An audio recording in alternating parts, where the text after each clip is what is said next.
kids in a bus, solo female, no male or whatever. Like, people think that's crazy or dangerous or weird.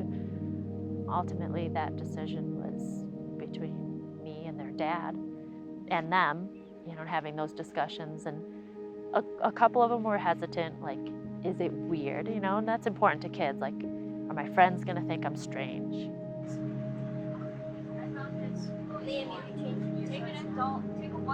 Where are we?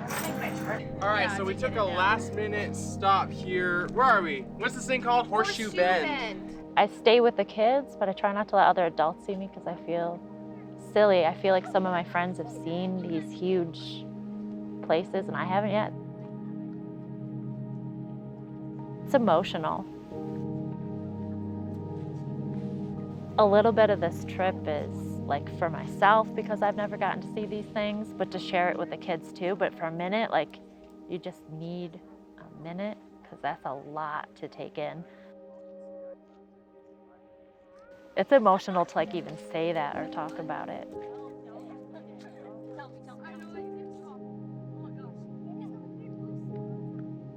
I don't think everybody gets to share all those moments with their kids, and like, we're doing it all in one jam-packed 1 year, whatever the trip ends up being, but we're seeing everything from coast to coast in just a few months.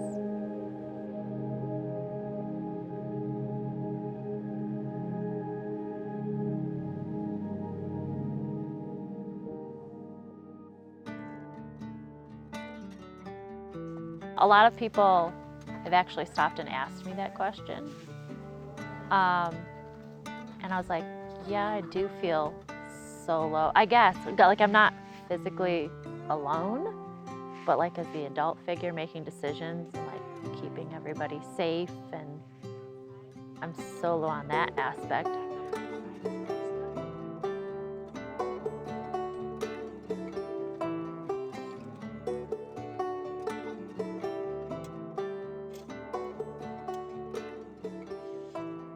I do feel a lot different when we're with community, though. All right, I'm officially saying this. Hello, you are all officially in a group text. Team Meadow off to VinFest. Team Meadow. Boom. Awesome. I dig it. How many miles away is that? Or how many hours of I think driving? it was, Emily said like 2.5. Okay. We met Shane and Emily through Jess. My name is Jessica Rambo. This is the Painted Buffalo. Jess is Liam's mom. Yeah, I didn't expect to find people or friends or community on the road at all. We wanted to come invite you guys to go exploring. Where are you exploring? Someone came up with the idea about Lake Powell. We're gonna try to go all the way around and see. All The the kids way are just around? dying to see what's around the lake. Can you walk around I it? don't know, we're gonna try. Lake Powell isn't even on like the national parks list or anything. So I think people just skip by it. They don't even know. It's just like this long road down into the sand and no one even knows what it is. Were there any naysayers to your? Oh yeah, a lot How of did friends you and deal family. with that? You know, really just kind of, you know, it's my life. Well, it's my life. Yeah, and I was like, you know, if I feel safe and confident with the kids and their dad is okay with it, I was like, we're doing it. Like, honestly, you know, my dad will hear it one day, but he was really upset because he's like, you can't be a female on the road by yourself and with the kids, that's really dangerous. I was like, Dad, I think you taught me just enough common sense that, you know, Yeah. I mean, things can happen anywhere. It could have happened at home. Yeah. You know, but I was like, we're cautious about where we go. And honestly, we hang out with a lot of other bus people, and I feel a lot more comfortable, you know, and safe like that. Yeah. I was like, we're just fine out here. If something doesn't feel right, you know, you just move and Totally. get out of that space.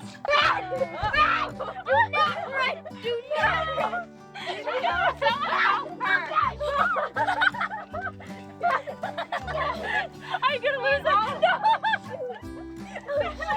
Yeah, I think living in fear has been definitely like a conversation I've had multiple times about especially solo females, like what living in fear, like sure, like it would affect living anywhere, let alone I'm not gonna stop living my life and go on these adventures, like totally outweighs. Absolutely. Like I've always wanted to do this, but we decided to start a family really young. And they were all toddlers at the same time. And I was like, oh, now it's just isn't the time. But I was like, they're big now and they're ready for adventure. And Yeah. I want to share this with them. And yeah, it's absolutely no regrets at all. Liam's looking a little red too. We should probably. Ooh. No. That spot, I think the kids have said is like the best place we've stumbled upon and never planned to go to. Oh my gosh, this is such a great idea.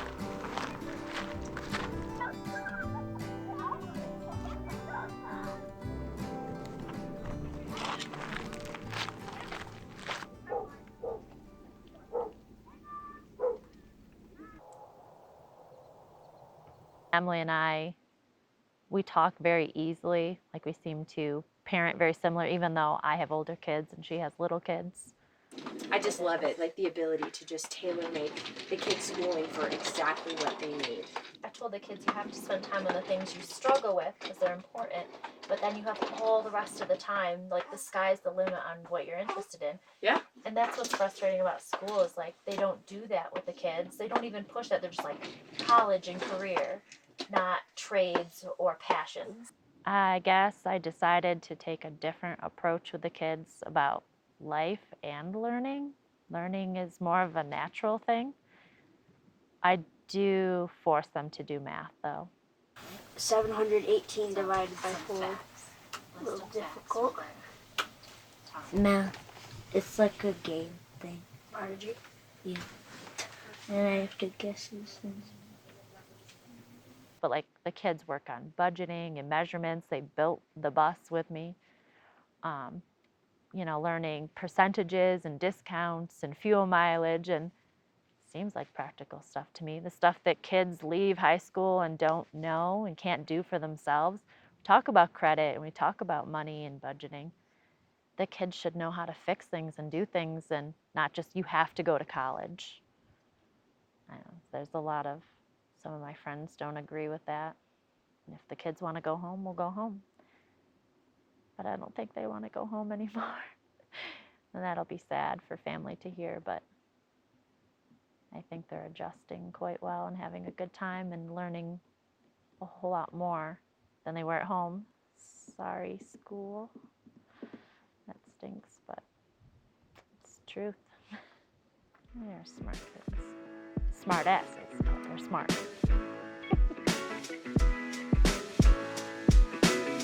All right, we're gonna do groceries first. Let's go!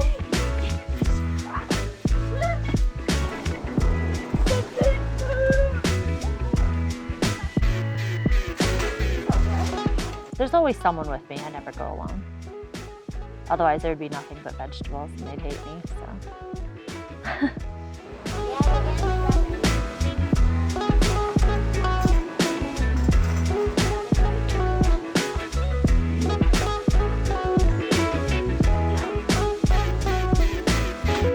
I don't like to go very often because we make impulse purchases. And then we have weird stuff and no actual food.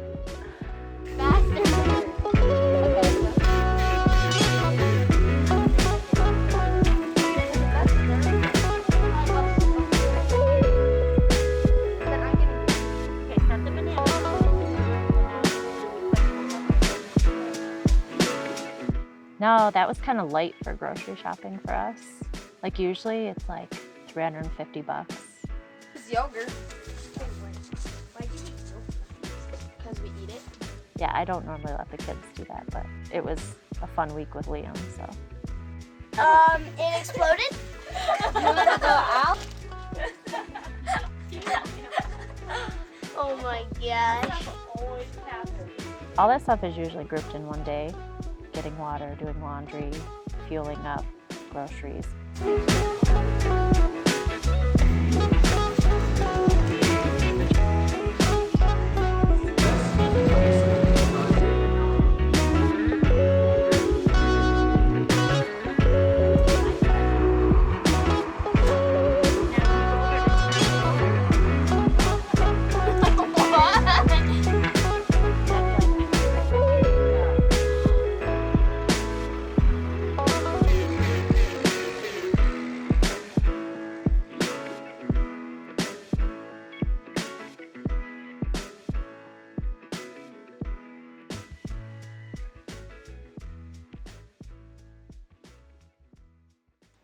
the next morning after the fire was Kaylee's 15th birthday.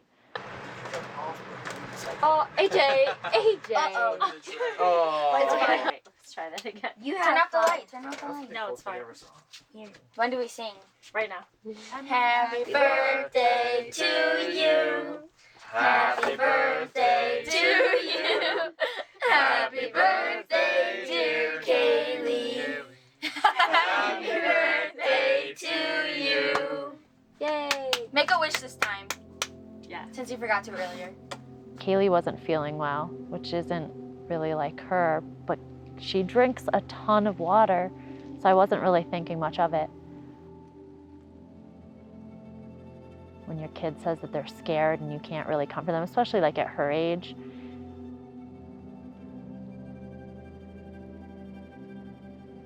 Urgent care does not take people with dehydration, so don't go there, just go right to the hospital.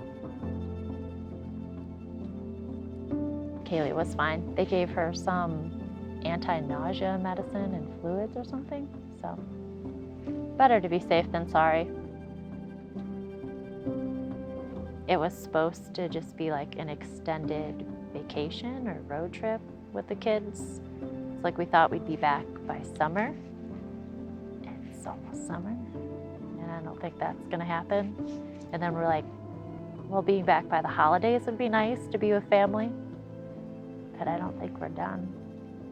The kids have no strong interest or drive in being normal and living in a house right now or sitting still. I think we're going to have a hard time sitting still after this.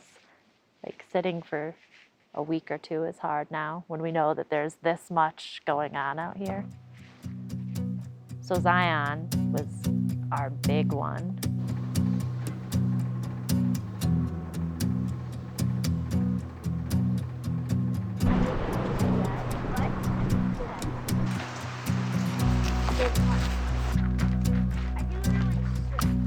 Went hiking on the safe trail after I learned what Angel's Pass or Landing or whatever that is.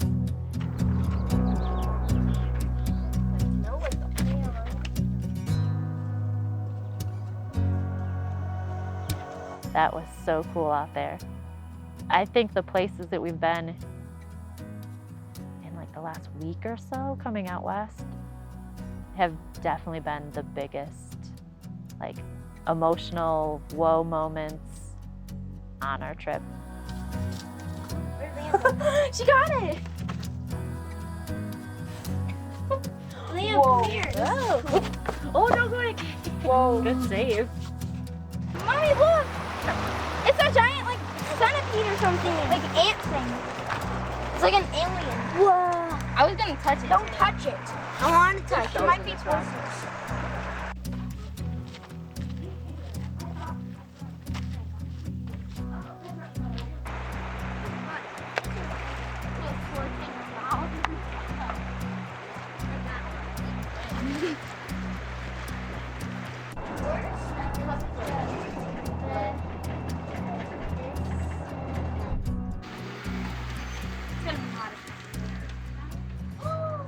It doesn't even seem real because like you see that stuff in movies, you see people making videos out here, like, but like I'm still trying to take that in and comprehend like I'm here living it and seeing it with my own eyes.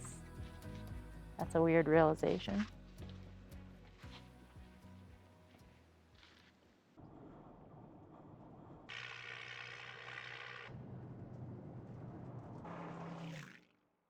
Driving the bus in general was huge because I did not drive the bus very much before we left. That I feel pretty cool and like powerful when I drive the bus.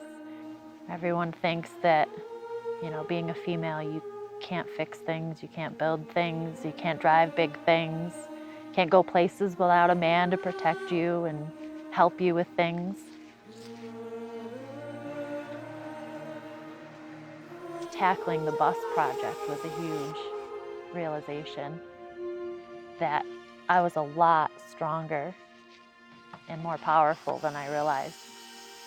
A lot of friends are like, it sounds really conceited. It's not though. And other women should feel that way, like in whatever opportunity. Like, I can do that, I don't need anybody else. And like, my kids, I think I freak them out when I do stuff. I'm like, did you see what I just did? And I was like, you can do that too. Like, especially you girls, like not just single AJ out, but I was like, you don't need a man. You don't need anyone to fix your stuff. You are fully capable. I was like, just remember that. Like so many times, friends or people, family, talk down to girls like we aren't capable of it. I may not do it as nice or as pretty, but it gets done. Wabi Sabi is perfectly imperfect. It's accepting imperfections in life and the things around you and accepting that they're not perfect or they're decaying or aging, but still finding the beauty in it.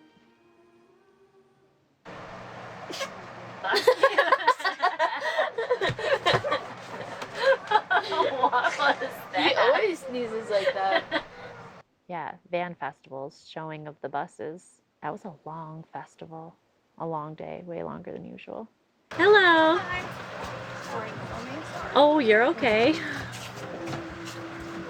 Hello. Hi.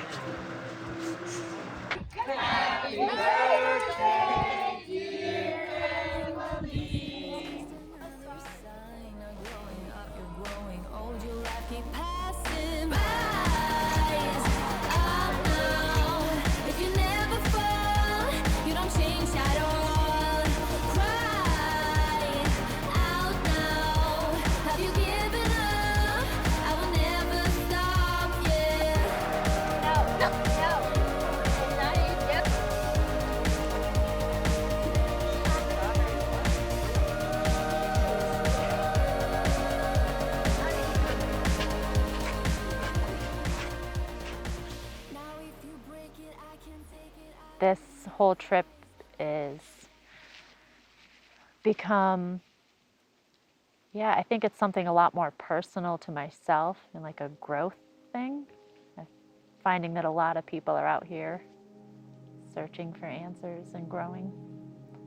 And it's a scary thing. Won't cry about it either. Nope. Nope. Oh, it's hard. It's like you find yourself and you're figuring a lot of things out.